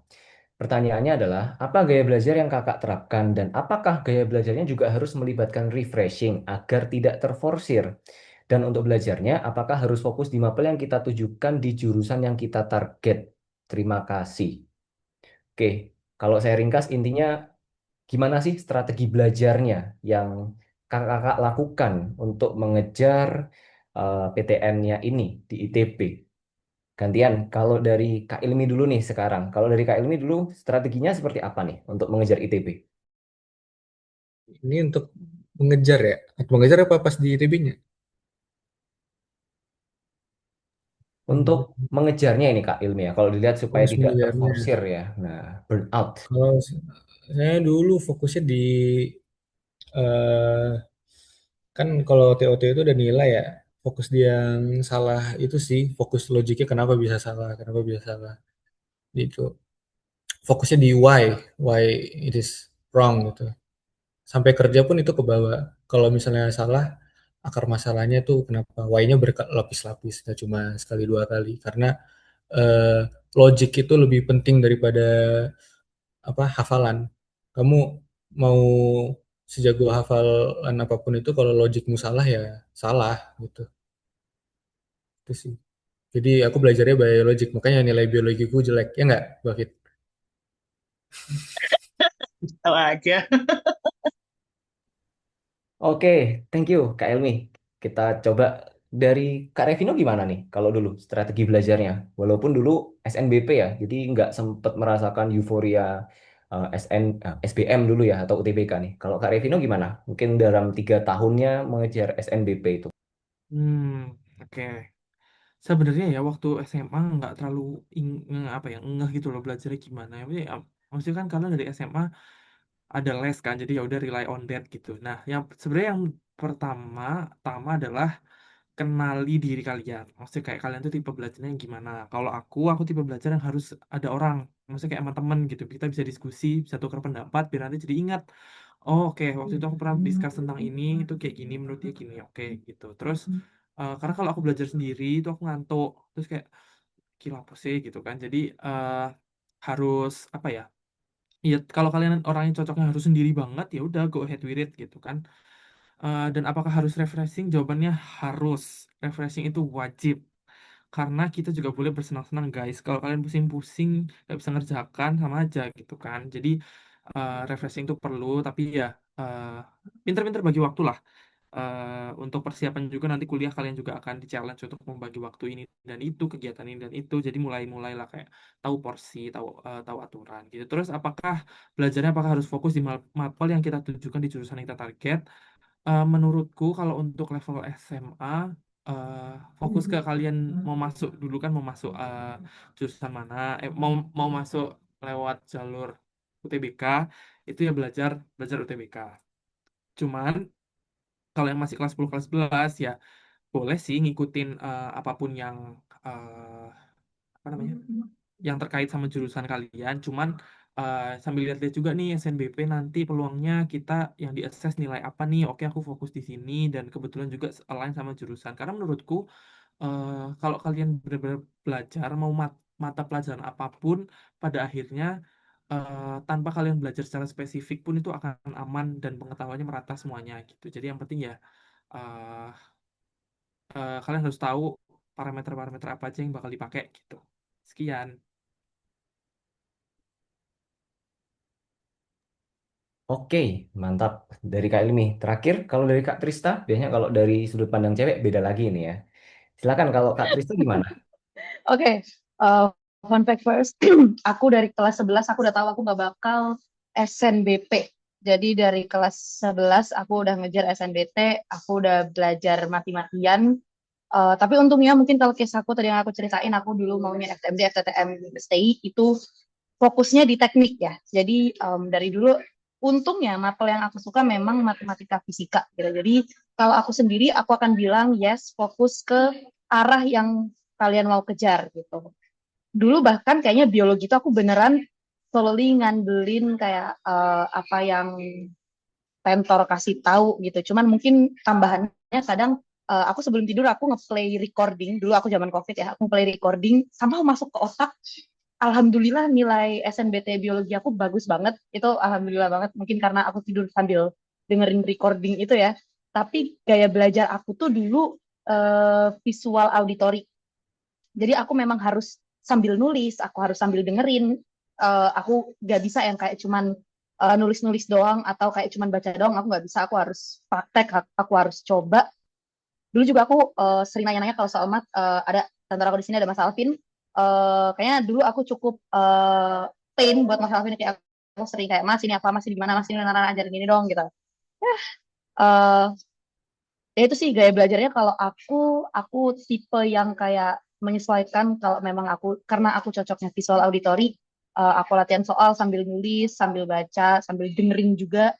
Terus kalau ditanya perlu refreshing atau enggak, jawabannya perlu banget. Kayaknya kalau enggak, yang terjadi adalah kalian bakal stuck dan em, ngerasa bosen gitu ya. Karena menurut aku belajar itu juga kalian harus menemukan how to do it in a fun way. Bukan cuman kayak ya udah belajar aja karena itu juga bakal jadi apa ya, yang nurunin semangat belajar kalian lah gitu. Oke, thank you Kak Trista dan Kak Ilmi serta Kak Revino tadi atas jawabannya. Ya, akhirnya ya, Azra ya, bahwa dari yang disampaikan oleh ketiga narasumber kita barusan, memang dari kamu sendirilah yang bisa mengetahui dan mana yang paling cocok gaya belajarnya itu tentu kamu sendiri. Misal tadi ada yang ngerasa nggak bisa belajar sendiri karena ngantuk ya, cari teman atau lingkungan yang punya goals yang sama, karena dari situ pasti ambisi belajarnya juga bisa terbangun bersama. Kalau tipe yang mengantuk, kalau nggak ada musik ya dengarkan musik. Ya, kalau memang nggak bisa di keramaian ya cari tempat untuk sendiri. Dan semoga dari strategi-strategi yang mungkin tadi diterapkan oleh narasumber kita bisa Azra jadi ini ya bahan renungan nih. Wah ini berarti setelah ini aku harus ngatur gaya belajarku seperti ini, seperti ini. Oke, yes, sama-sama. Alhamdulillah, semoga Azra bisa lolos di FTMD ya. Amin. Apakah ada lagi teman-temanku? Buten-buten dari Surabaya, Malang, Gresik, Sidoarjo. Silakan raise hand kalau ada pertanyaan atau silakan sampaikan di chat box.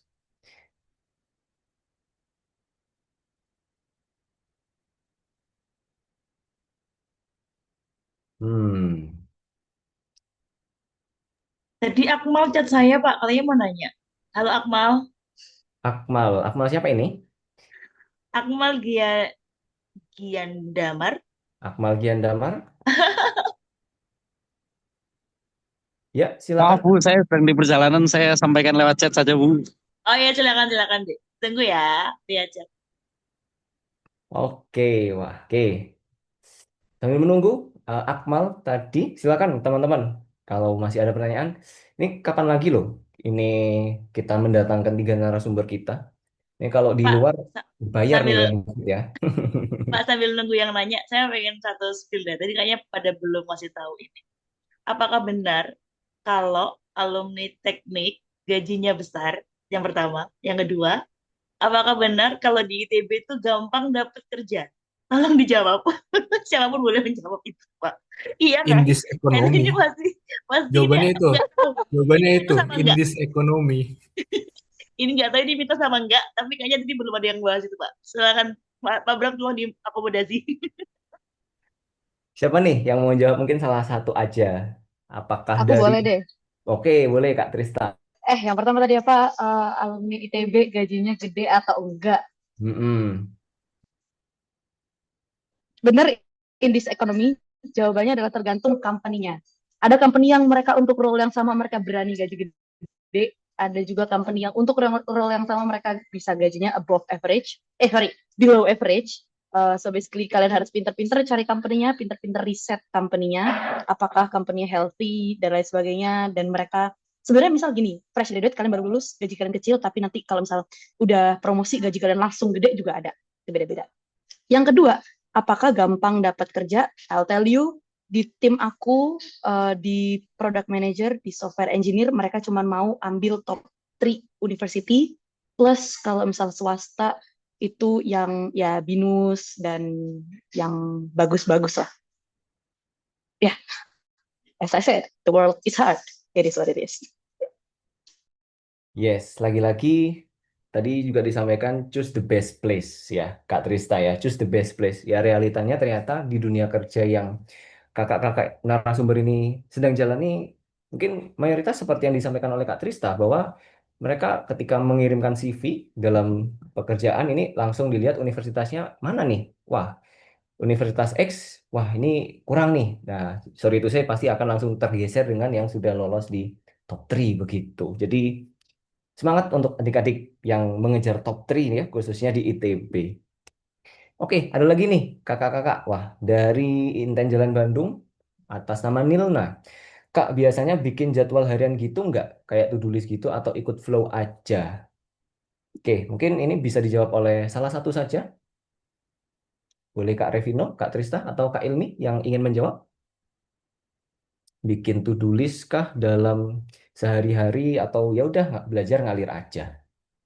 Jangan saya Pak, saya mengalihkan tanya yang lebih keren aja.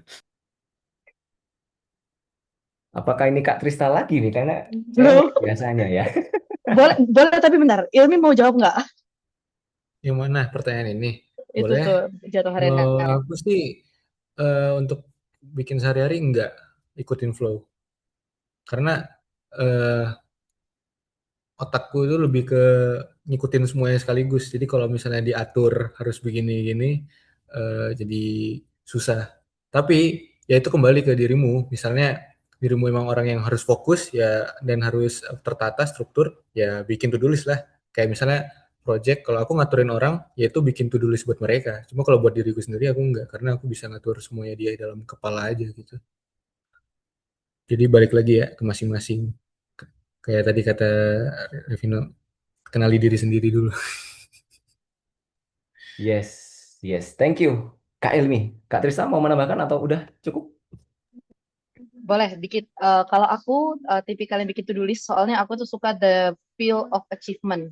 Jadi kalau dalam sehari aku bikin to-do list, terus kayak aku udah nyentang full 5 hal gitu, kayak, wih, aku produktif hari ini. Itu kayak kasih, misal malam kayak aku kayak, oh aku hari ini produktif gitu. Itu suatu small wins yang bisa bikin kalian the next day itu lebih semangat. Itu kalau aku. Tapi benar, kenali diri kalian sendiri. Kalau kalian nggak perlu bikin to-do list, itu bakal cuma jadi nambah-nambahin hal yang harus kalian lakuin sih. I agree.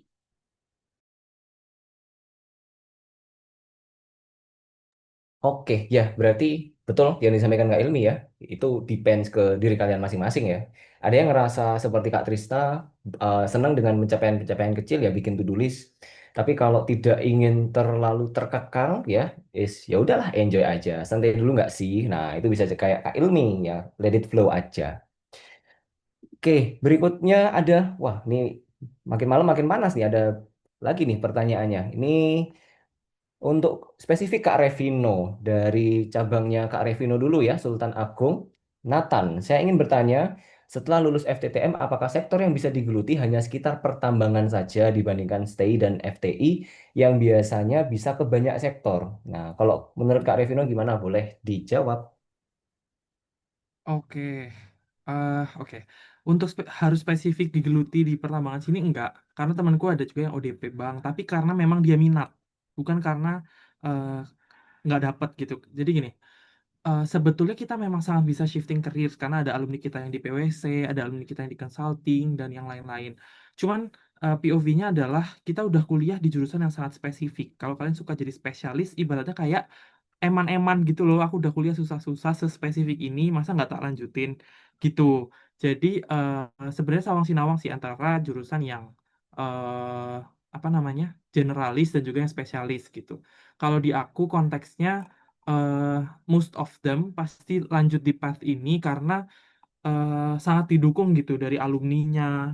Bener kata Trista tadi, please choose the best karena kayak eh, orang-orang tuh pasti, terutama kalau aku bisa ngomongnya di perminyakan ya, di seluruh Indonesia ini kalau orang ingat perminyakan pasti kayak oh perminyakan ITB gitu karena ya kita nomor satu gitu. Jadi kayak eh, apa namanya, pasti peluang karir itu sangat terbuka dengan sangat lebar gitu. Jadi itu tergantung ke kaliannya. Kalau misalkan kalian dari awal udah kayak, aduh aku pengen yang bisa kemana-mana deh, ya jangan.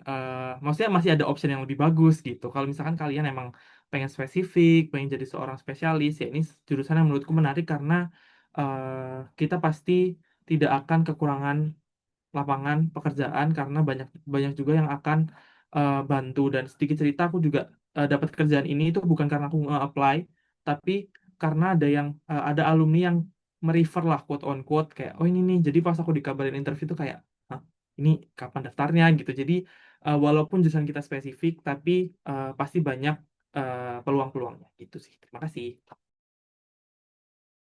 Oke, sudah terjawab ya untuk tadi Nathan ya.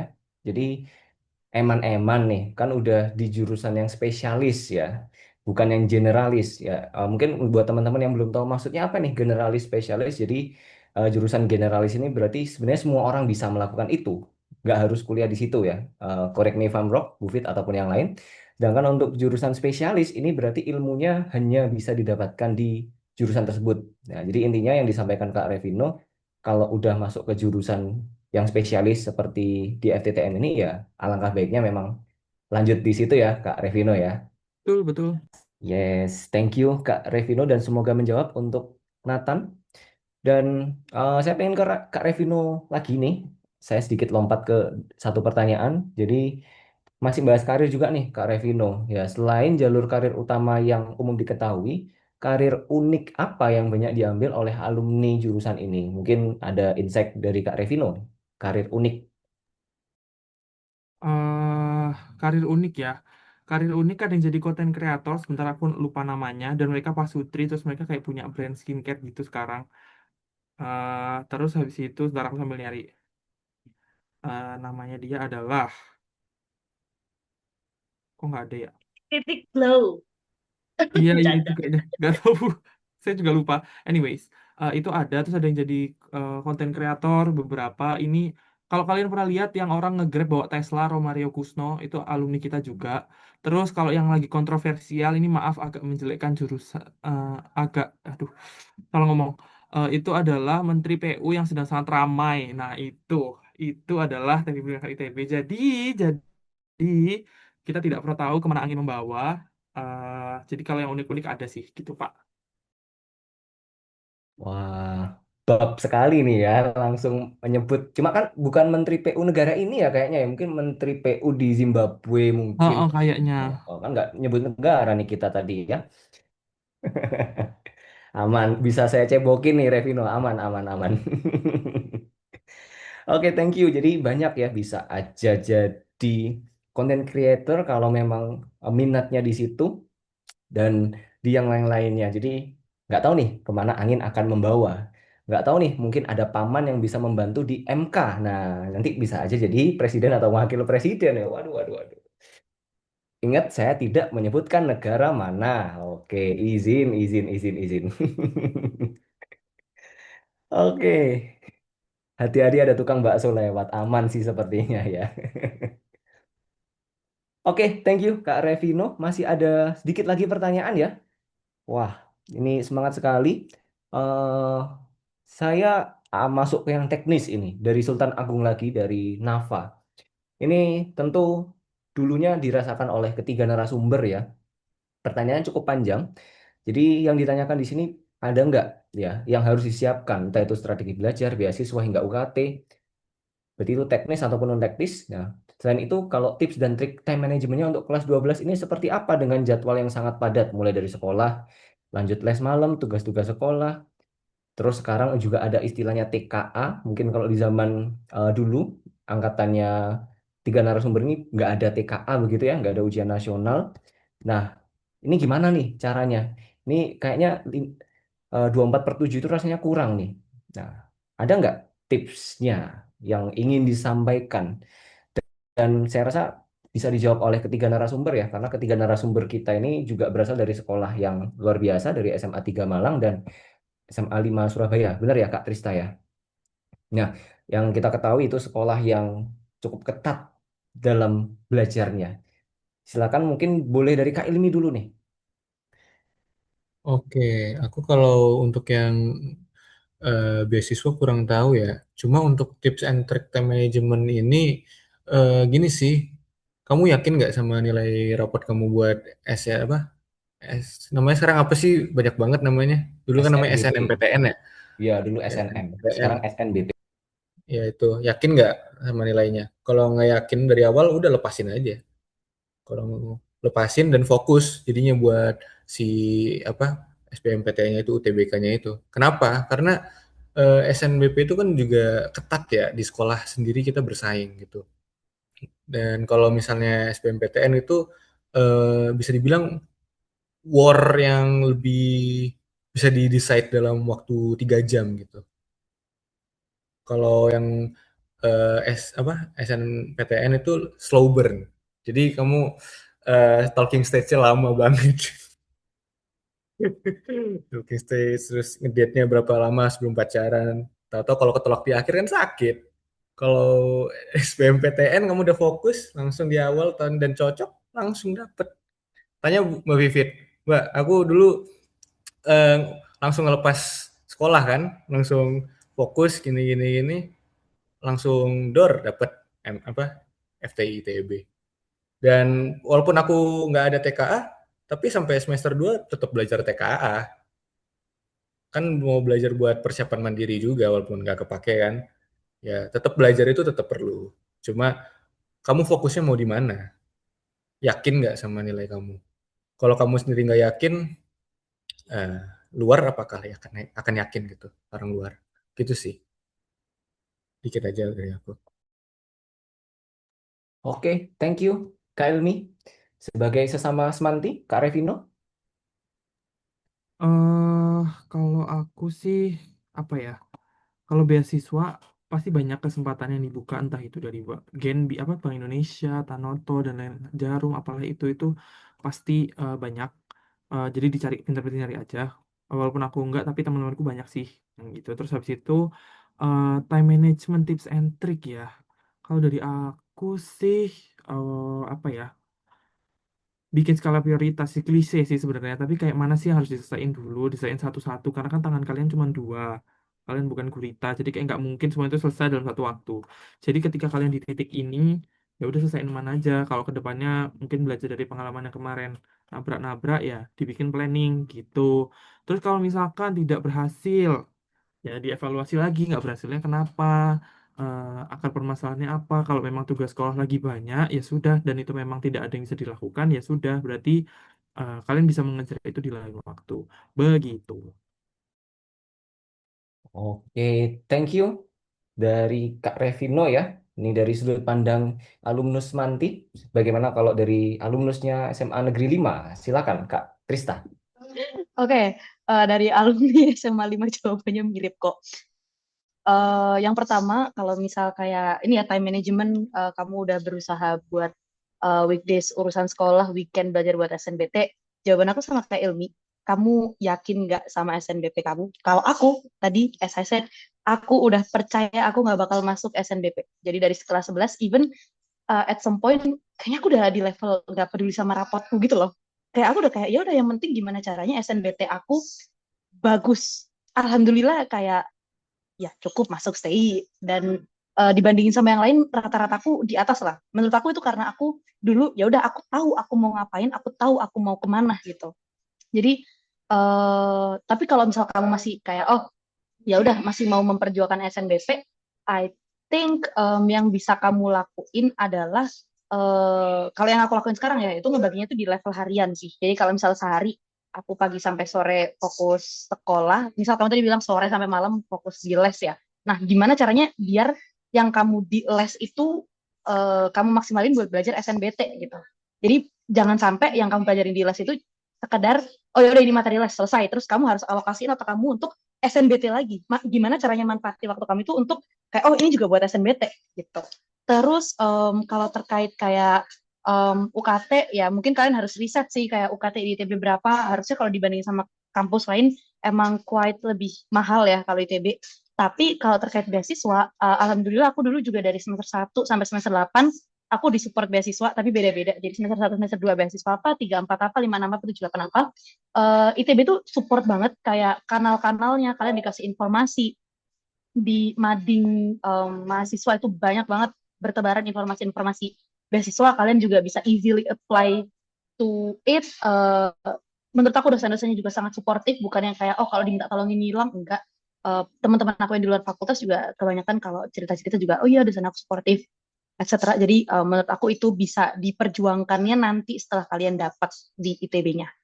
Terus ya I think itu sih. Oke, thank you Kak Elmi, Kak Revino, dan juga Kak Trista ya. Jadi itu jawabannya tadi untuk mohon maaf siapa tadi? Nafa, seperti itu. Kalau saya lihat endingnya ya, apa yang disampaikan Kak Ilmi dan Kak Trista tadi cukup bold, cukup berani.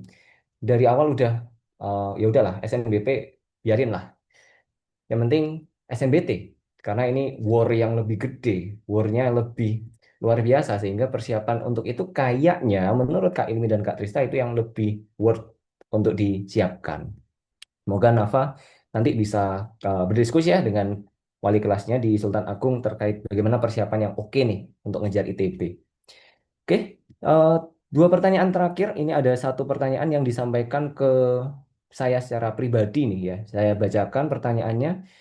Permisi Kak, izin bertanya. Organisasi di perkuliahan itu emang penting, tapi gimana caranya ngimbangin juga biar IPK-nya stabil atau nggak turun? Supaya balance antara akademik dan juga non-akademiknya. Boleh salah satu saja, Kak Trista sepertinya. Karena luar biasa tadi ya. Kak Trista dalam hati, gue lagi, gue lagi. Sorry ya Kak Aduh, Trista. oh my, gak apa-apa, gak apa-apa. Tadi pertanyaannya itu time management kalau misalnya kalian mau ikut organisasi ya, Sama IPK-nya supaya Eh, stabil. sama IPK-nya supaya stabil. Oke. Satu, selama kuliah kalian usahain banget udah nangkep atau kalian fokus waktu kuliah, waktu sesi kuliahnya karena kalau kalian mikirnya kayak nanti aku pelajarin sendiri aja, itu yang akan menjadi time consuming. Itu satu. Dua, kalau kalian ikut organisasi, batasi diri kalian untuk tidak kebanyakan. Misal kalian pilih kalian mau fokusnya ke organisasi seperti apa? Apakah yang terkait lingkungan atau mau terkait yang business related organization? Kalian pilih satu, kalian fokus di situ aja. Menurut aku banyak-banyakan pengalaman, tapi kalau itu tidak memberi, bukan apa ya, kalau kalian tidak berkontribusi di situ, itu juga tidak akan membantu gitu. Jadi salah satu tips dari aku adalah choose wisely, kalian mau organisasi ke yang mana supaya kalian juga kuliahnya nggak keteteran gitu kan. Terus kalau dulu waktu aku lagi sibuk-sibuknya banget sih ya, aku tuh misal aku jadi kepala divisi gitu ya, terus kan aku punya wakil tuh. Nah ya, what I did adalah good communication gitu, kayak ya udah aku split sama dia, kita bagi tugas. Misal kalau ada kebutuhan buat di waktu-waktu gini, gue selalu respon ya, gue minta tolong lu yang pas respon, atau sebaliknya misal oh ya udah kalau lu emang lagi chaos atau lagi sibuk, gue aja yang pas respon. Jadi menurut aku balancing, nanti kan organisasi itu bukan one man show ya, bukan kayak kalian yang kerja sendiri gitu kan, kalian ada ya, the organization itself itu, justru itu poinnya, gimana kalian bisa membagi apa ya, eh kuliah kalian dengan organization. Kadang FYI kalau misal aku interview, itu yang bisa aku highlight gitu, kayak dulu waktu kuliah aku organisasi ini, tapi IPK aku masih segini, aku masih bisa menang lomba padahal aku juga sambil itu bisa di highlight gitu. Ya gitu sih cara aku time management ya. Oke, thank you Kak Drista. Ya, tangannya cuma dua ya, otaknya cuma satu, sehingga bisa nanti mendelegasikan kalau memang ada eh, hal-hal yang memang bisa didelegasikan. Jadi jangan semuanya diambil sendiri. Itu salah satu tips yang disampaikan oleh Kak Trista. Dan pertanyaan terakhir untuk Kak Trista lagi ya, mohon maaf. Karena spesifik ke stay. Jadi pertanyaannya ini tadi adalah eh, saran yang paling penting untuk kelas 12 yang pengen masuk ke stay ITB. Terus apakah pengalaman atau kemampuan pemrograman atau programming dari SMA ini akan berpengaruh nanti saat kuliah di stay khususnya informatika atau IF? Oke, kalau ditanya saran yang paling penting, sebenarnya tadi aku udah siap-siap mau ngetik jawabannya, tapi thank you Mas Bram for bringing this up. Apa yang paling penting untuk masuk stay ITB? Kalau mau SNBP, beneran bagusin rapot kamu sebagus-bagus mungkin, karena even top sekolah SMA top juga kayaknya slotnya dikit. Aku lihat adik-adik tingkat aku juga kayaknya cuma satu dua, dari misal angkatan aku ada 3 atau 4 SNBP gitu ya, sekarang kayak cuma satu dua gitu tiap dia masing-masing angkatan.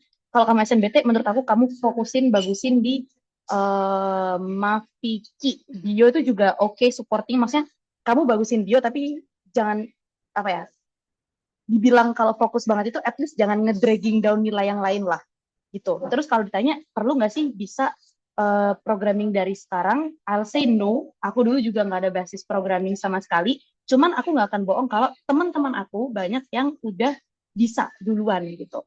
Menurut aku kalau misal kamu sekarang belum ada basis programming, fokusnya ke masuknya dulu. Kamu fokusnya ke masuknya dulu. Nanti waktu di TPB, kami tuh basically kan ya tadi yang belajar Mavici gitu-gitu ya. Itu baru kalau kamu ada waktu kosong, kamu coba review dikit-dikit materi yang nanti di jurusan gitu, di IF ya, misalnya OOP atau apa, kamu bisa mulai kayak ikut mentoring dari kakak tingkat, itu nanti dari himpunan bakal kasih material-material kayak gitu, bakal ngasih support, itu kamu bisa kayak ikut perhatiin. Tapi for now, kalau kamu kelas 12 ya, kelas 12, menurut aku fokusnya di SNBT dulu. Jangan kebagi kayak aku harus belajar programming dulu dari sekarang, itu hanya akan menambah load di otak kamu, nanti malah kamu nggak fokus, menurut aku.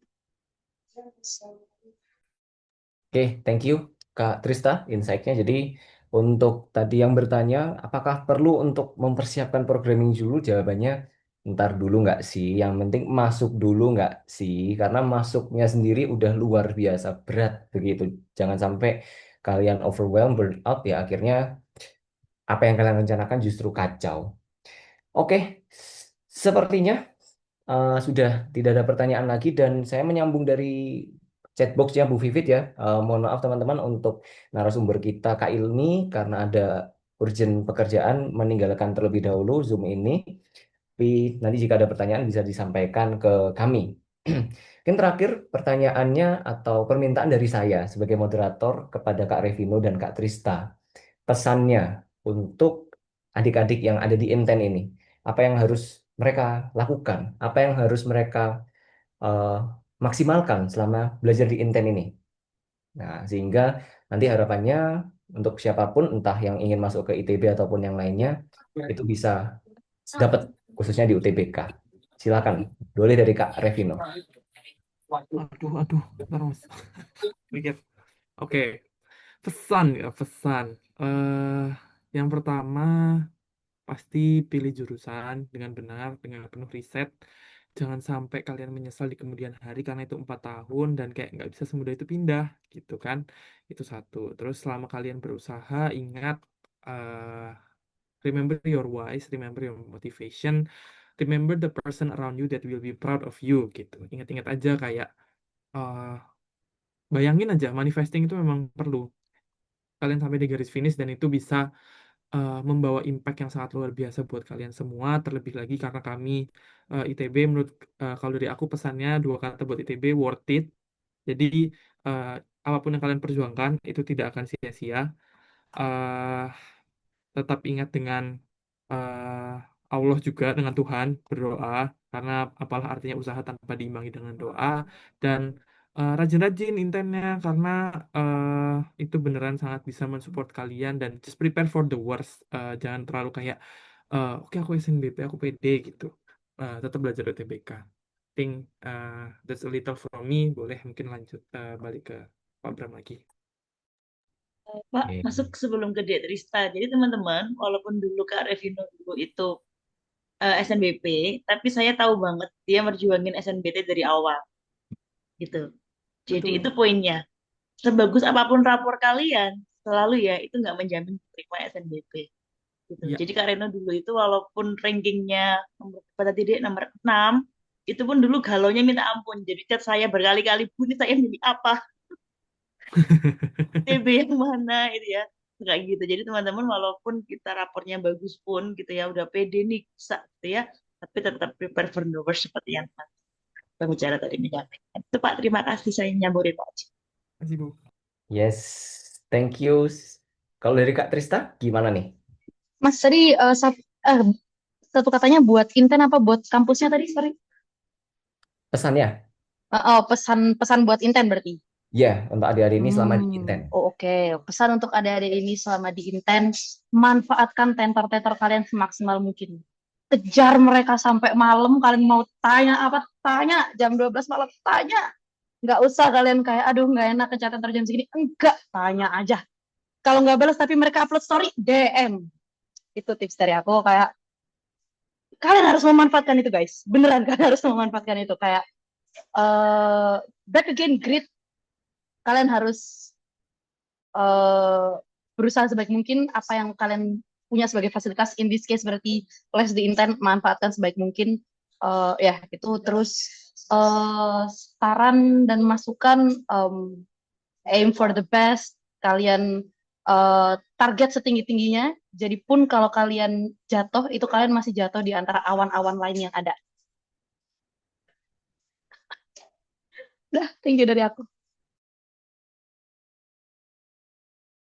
Oke, thank you dari Kak Revino dan juga Kak Trista atas pernyataannya tadi ya. Ini ibaratnya udah, wah, dari apa yang disampaikan tadi, bagaimana karir-karirnya, perjuangannya selama di kampus, itu teman-teman harus perhatikan dengan baik. Dan ini pesannya, apalagi dari Kak Trista tadi, ini bikin Guten yang ada di sini kayaknya ketar-ketir ya, termasuk saya ya, disuruh mengejar sampai malam hari. Ini kayaknya saya akan memprivat akun Instagram saya dan tidak akan save kontak WhatsApp siswa ya. Saya tidak akan menge-save mereka supaya tidak membalas WhatsApp ya. Oke, terima kasih banget untuk Kak Revino dan Kak Trista. Silakan teman-teman kasih reaction yang luar biasa. Say thank you juga boleh di kolom komentar karena mereka memberikan sesuatu yang luar biasa, bukan materinya tapi waktunya. Mereka memberikan waktu yang berharga bagi mereka untuk mereka jalani di hari Minggu malam ini untuk mau sharing bersama adik-adik dan harapannya adik-adik yang hadir di room ini dan seluruh Buten Jawa Timur bisa menyusul mereka di ITB.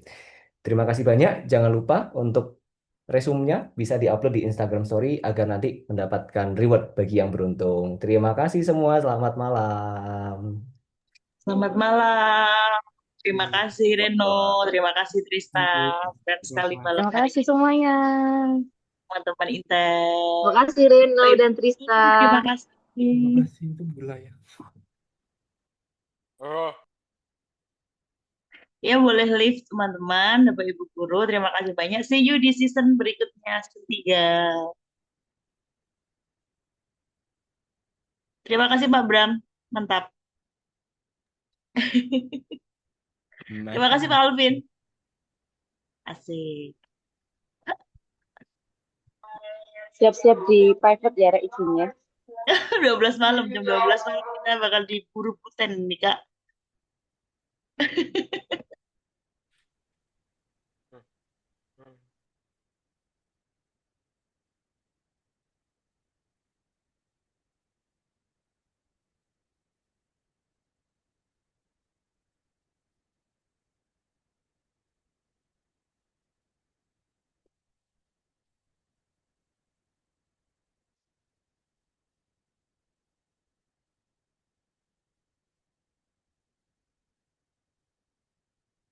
Dengar lebih sering keluar ke alam.